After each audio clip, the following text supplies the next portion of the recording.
Hi there, Gary-Corbett again. Wanted to add a little something to the how I got the nickname Machine Gun. While I was in the Hall of Justice jail in L.A. County, uh, which consisted of two-man cells with 6 men in them, uh, an extra area for the men to sleep at night between the cells and the walls, and the prisoners did things once in a while. Yeah, I mean, I played lots of pinochle and scat and things like that. But we also held a mock trial when I first got in there, and I got my paperwork from the courts, which set out the details of what I was arrested for. The cell next to us as Quincy Jones was in there. Now, I don't know that this is the Quincy Jones that is the producer. He said he was. They called him by his name many times, and he read Variety. But, why would he want to admit that he was in jail fighting a possession rap for heroin? Anyway, we held our mock trial, and he was the one that named me Machine Gun. And my pinochle partner was my lawyer, and not in real life, just in jail life. And he did a pretty piss poor job of representing me, so he could have been a real attorney, I guess. But Quincy nicknamed me Machine Gun and sentenced me to 20 years and shook his head. Said, "You're too young for this, but there you go. That's what you get." Okay, well, of course, as it turned out, even though I agreed to do a year in the county jail, uh, I didn't get any jail time. I got sentenced to time served for the 3.5 months I did waiting for bail to be set because they said I was a threat to society. So, once again, white privilege stepped out. If I had been a black man or a Mexican or an Asian, I would have been sentenced to 10 years at least, plus a huge fine and like that. But because I was young and white and I went through a group therapy session and the psychiatrist running the session was friends with the judge apparently because he wrote a nice letter to him telling him why I shouldn't be incarcerated. Meaning that if I was incarcerated, I would probably become a career criminal, and if I wasn't, I wouldn't. And the judge agreed, even though my attorney objected just as loudly as the DA did when I wasn't sentenced to some jail time. Um, that we did our mock trial, and everybody there knew what had happened. They all knew, what I had done before I ever got there. They knew, in other words, they knew about the police cars being blown up. It's something that the prisoners had by press clippings cut out and glued to their walls. They all assumed that I was black because the Black Panthers were, while not directly involved, uh, the my friend Penn was one of the organizers of the Black Panthers in Southern California. So that being said, that's how I got the nickname Machine Gun. Um, I met some people. I learned how to do writs while I was there, even though I still didn't know what a writ was. I did some writs when we were in the Parker Center, which at that time was a new jail. The They didn't have any toilet paper for us for 2 days, and 8 people in an 8-man cell with no toilet paper is not a pretty sight. So we had a federal prisoner who was a teenager that had escaped from teenage prison in Indiana and stole a car and drove to California. He was doing time for being a car thief. And Yeah, he was a car thief. His eyes lit up when he talked about different cars and things. He was definitely a car thief. So anyway, I used his court papers and drew us up a writ, trying to order them to provide us with court papers to give us toilet paper. He when he went to court, he took that paper that I drew up, gave it to his lawyer. His lawyer asked him if it was true, and he said it was. And he showed a copy, or showed the original, actually, to the prosecuting attorney, who kind of went, well, whatever. And he gave it to the judge. The judge asked if it was true. He swore the prisoner and had him sign the paper, making it an affidavit.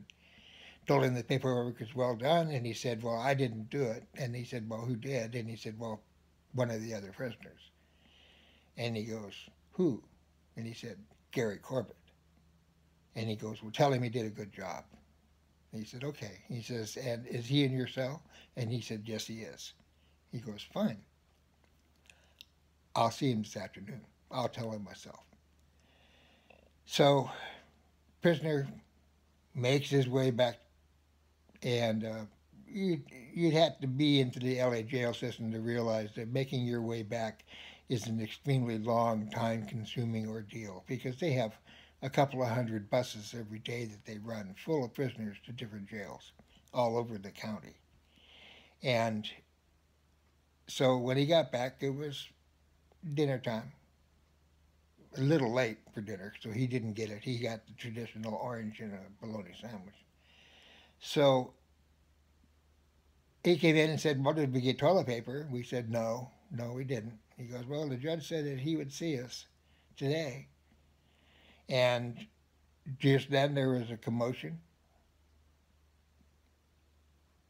All of a sudden, all these U.S. Marshals, LA County deputies showed up.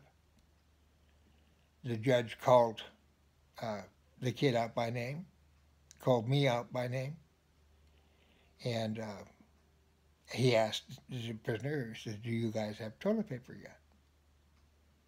And he said, no, sir, we don't. And he goes, okay, here. And he had bought some toilet paper for us.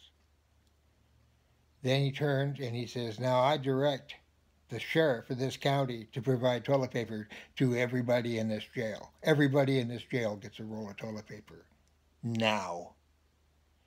And the deputies scurried off with U.S. Marshals with him, because he didn't let, from the minute he walked in the front door, he stationed a U.S. Marshal at every stop so that nobody could warn anybody else that he was coming. And he did an inspection of the jail, starting with our cell. After it was all said and done, they provided forms for the prisoners to fill out, with just check marking the boxes and writing your name, rather than having to draw a writ up. And because the writ was time consuming. It was also written, part of it was written on toilet paper. Or not toilet paper. Not writing paper, but envelopes, I think it was. Anyway, after it was all said and done, and they were all gone, we all got our toilet paper. When I had first gotten into that cell, I wasn't there 15 minutes when a trustee came up and asked me if I was Gary-Corbett, and I said yes. And he goes, interesting, thought you were black. And I said, well, no, I'm white. He goes, well, okay. This is from a friend who has your press clippings. And he handed me some hashish. And I said, well, this is great, but I don't have a pipe. He goes, I'll be right back. He goes away. He comes back and hands me a pipe made out of aluminum foil and matches. I thank him. Everybody in the cell, of course, wanted to know who the hell I was and why was I being delivered drugs as soon as I walk in the door. So I kind of ran the story down to him, who I was, what I was in jail for, and all that. We all smoked the hash, had a great time. I ended up shaving my head over that. So when that was all done, this guy shows back up and brings me some more hash and a pipe and more matches. And so we spoke that up. That was, like I said, that's when I shaved my head and got in trouble for that and got moved over to the Hall of Justice jail as sanctions against me for being a bastard to change my appearance while in the custody of the sheriff's office. One of their crime stopping things is you're not supposed to change your appearance. So, and when I went over there, because everybody always thought I was black, they tried to put me in the black militant tank, in which my life expectancy was about between 3 to 5 minutes. And it would not have been pretty. My crime partner, Penn, had been caught by then, and he told me, he says, "You can't stay here. I can't protect you here. You have no life expectancy here." And the guard heard him. And the guard looks at me and he goes, "Actually, he's right." He said, "This isn't right. I'll change this." And he showed me my name tag, and it was written in pink, which was indicating that I was of African descent. Asians and Mexicans were blue. White people were white. So I got moved to the tank that held the cells that was for celebrities. Um, Other tanks that we could see had race riots about once a week, and people were hauled out and taken to the doctor fairly regularly with cuts and slices and shit from homemade shivs and things like that. Nothing like that happened in our tank. Um, but I just wanted to add that because how I got my nickname wasn't really well spelled out in how I got my nickname. So here we go. Thank you. Please subscribe, comment, say hello, whatever.